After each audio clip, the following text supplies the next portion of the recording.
জান্নাতের টিকিট দিতে হবে ওই তাকে ভোট দিলে পড়ে। তো এইটা তো খ্রিস্টান পাদ্রীরা মধ্যযুগে তাদের অন্ধকার যুগে করেছে। জামাত ইসলাম কি আবার অন্ধকার যুগ নিয়ে আসতে চাচ্ছে এই জান্নাতের টিকিট বিক্রি করে বাংলাদেশে? আমার তো তাই মনে হয়। বাড়িতে বাড়িতে তাদের কর্মীদের পাঠিয়ে বলছেন দাঁড়িপাল্লায় সামনে যদি ভোট দিলে পরে এটা আপনি বেহেশতের রাস্তা সুগম করলেন। তাহলে আর এই দেশে তো এই দেশ হচ্ছে প্রায় 92-93% মুসলমানের দেশ।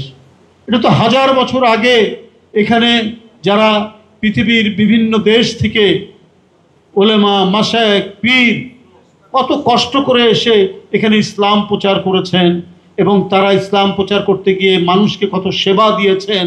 তাদের যেখানে যেখানে তারা ইউনিভার্সিটি এবং মাদ্রাসা তৈরি করেছেন তার সামনে মানুষের সেবা দেওয়ার জন্য তারা কত বড় বড় পুকুর কেটেছেন, মসজিদ নির্মাণ করেছেন, এবং সেখানে গরিব ছাত্রদেরকে বিনা পয়সায় সেই সব মাদ্রাসায় আপনার লেখাপড়া করানো যেত।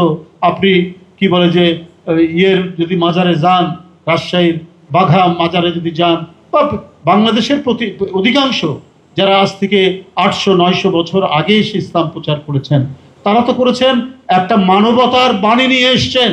ইসলামের প্রকৃত যে বাণী, মানবতার বাণী নিয়ে ইসলাম প্রচার করে বাংলাদেশকে তারা ইসলামের আলোয় আলোকিত করেছেন।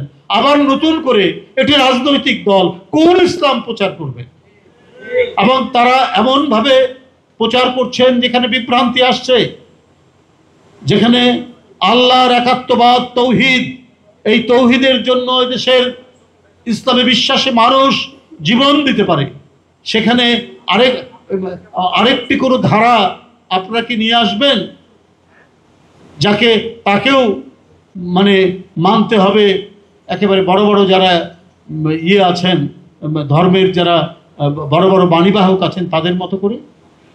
এটা কি ইসলামের একটি নতুন ধারা তৈরি হচ্ছে, মওদুদিবাদ? এটা এই দেশের মানুষ কখনোই মানবে না, এটা কখনোই এটা সম্ভব হবে না।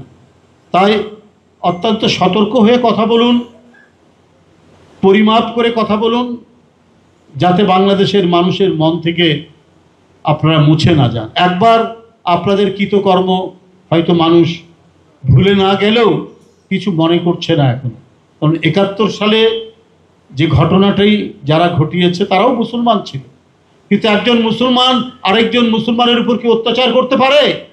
একজন মুসলমান আরেকজন মুসলমান মেয়েকে কি তার শ্লীলতাহানি করতে পারে? আর এটাকে যারা সাপোর্ট করে তারা কি ভালো মানুষ? তো এই ধরনের অপরাধের অভিযোগ আপনাদের বিরুদ্ধে আছে। তো সুতরাং সেটাকে কাটানোর এখনো চেষ্টা করুন।